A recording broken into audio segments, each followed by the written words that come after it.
Thanks for tuning in to Steel City Football, the 4-1-2. Let's jump right in. Big Ben, he addresses criticism over not being a great teammate.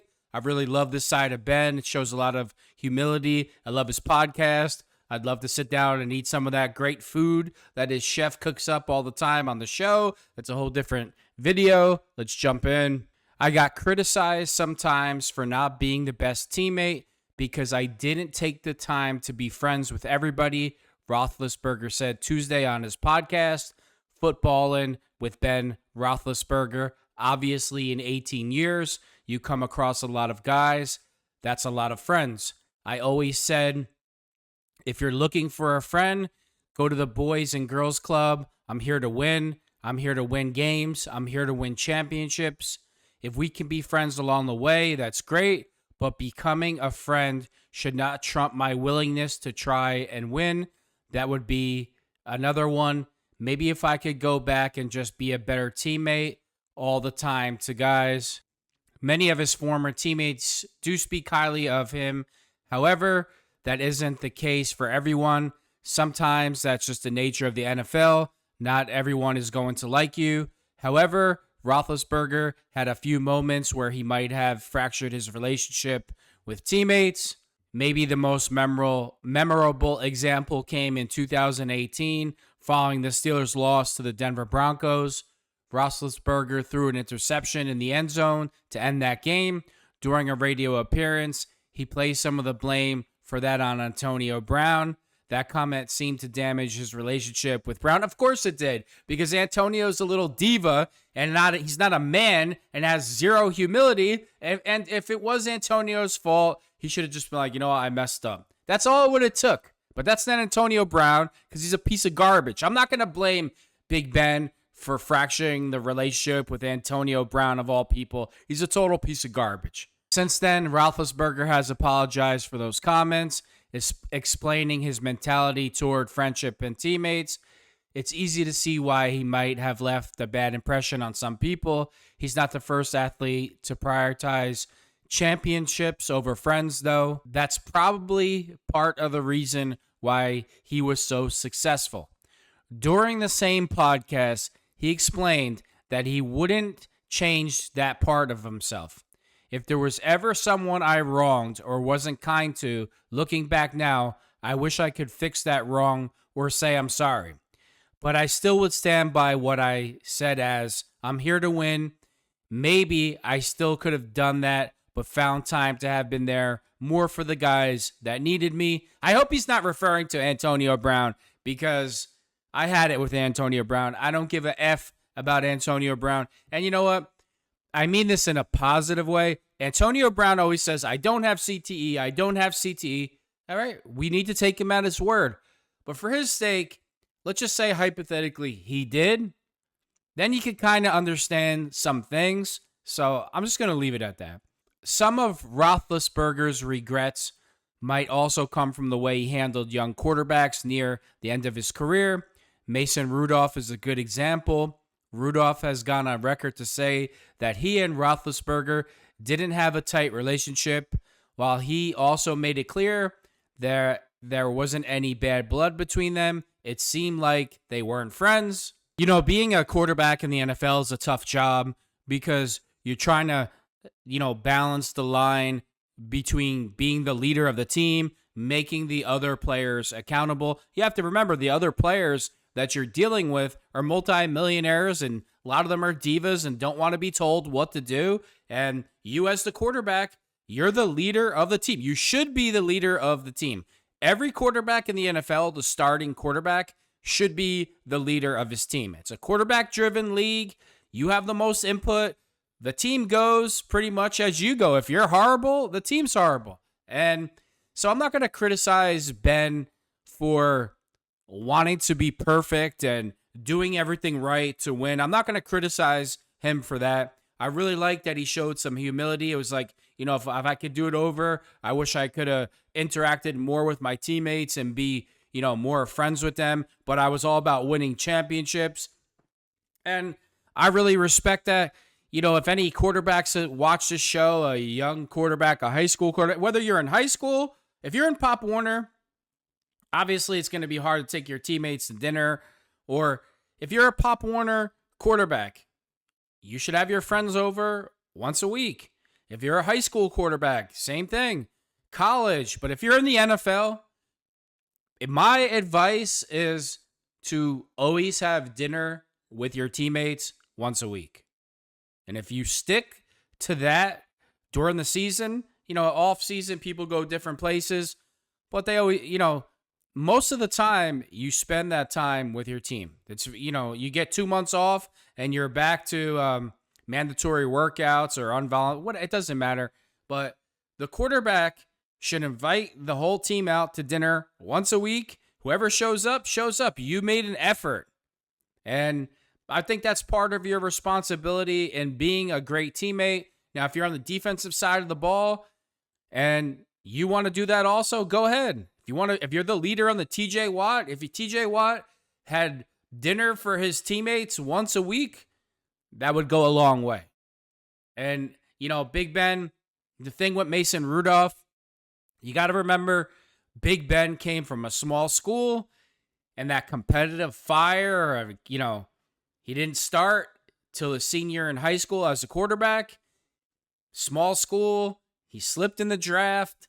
I didn't expect him to welcome Mason Rudolph with open arms. I expected him to look at him like, this is a guy that's here to take my job. He's younger, I'm older, and he took it personal. And I can't blame him for that whatsoever. But that's not the Steeler way. And Ben knows that. He knows he was wrong. You see this all the time. The Steelers, they got players that they drafted, had a long career, and then they draft his replacement, and you'll see that player after practice with his replacement showing him the ropes, knowing damn well that player was drafted to replace him. That's the Steeler way. Now, that's the Steeler way. It might not be Ben's way, so I can't criticize him for being human. But all that Antonio Brown talk, I'm not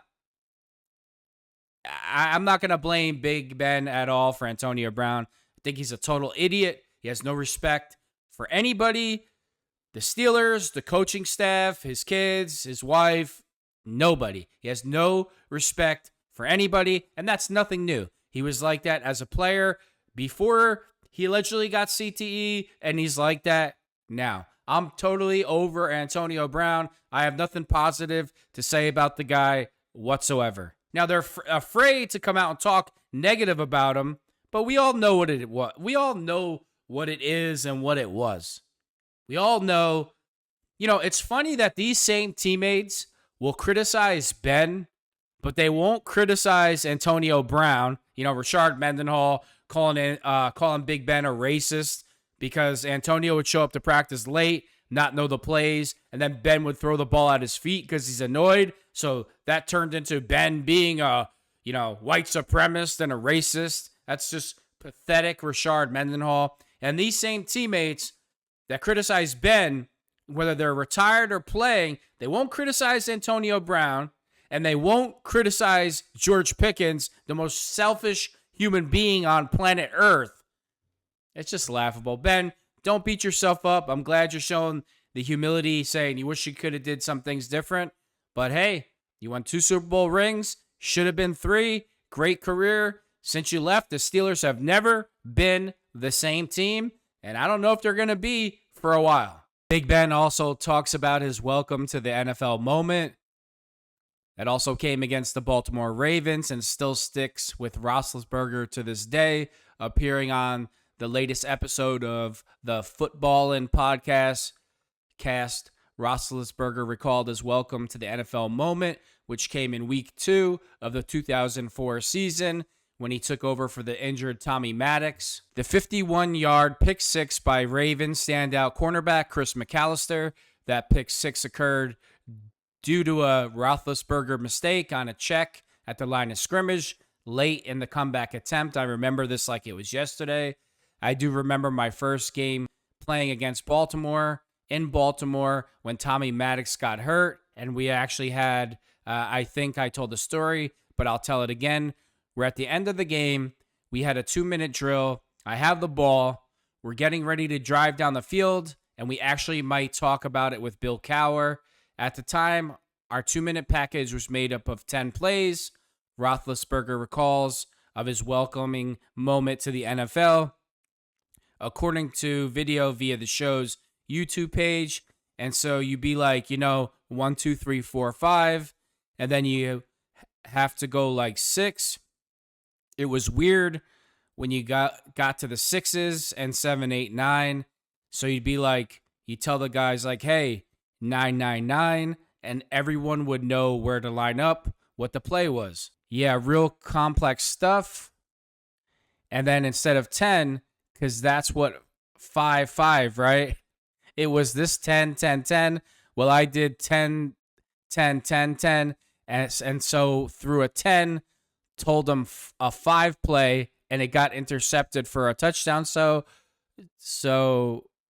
Roethlisberger recalls it correctly. Here's that play. Man, I'm confused just reading it off the screen. I don't know what the hell I'm talking about. I remember this like it was yesterday. Boom. Oh, that was bad. You see the receivers, they were running straight. They didn't even turn around for the ball. It was like right to McAllister. I remember that. Yeah, you go back and watch that film Monday morning, you're pissed. Yeah, because that's a ball. That happens in Pop Warner. On the play, Roethlisberger targeted wide receiver Plexico Burress up the sideline. He was seemingly expecting Burress to run a stop route. But both receivers on that side, Burress and Antoine Randall ran go routes. You could see that a mile away. McAllister saw the throw and cut it off, diving and intercepting the pass before getting to his feet and racing down the sideline, evading offensive tackle Marvel Smith and diving over Roethlisberger for the score, stretching the lead to 30-13 for the Ravens and what would hold up as the final score. Prior to that mistake, Roethlisberger had the Steelers back in the game. I like hearing Ben talk about his journey to the Steelers and through college and the things he went through. I love when he brings on Coach Cowher. It's awesome. I loved the Mel Blount interview the other day. Mel Blount was pretty blunt. He said if it wasn't for TJ Watt on the defense, that defense would have nobody. Was I shocked? No, I wasn't shocked that he told the truth. I just didn't think he would come out and say it. We kind of all know it. If TJ Watt's not on the field, they're a bad defense. They're not there's 11 guys on defense, but there seems like for the most part, if one guy's missing, there's nobody on the defense that makes any plays. That's what Mel Blount came out and said.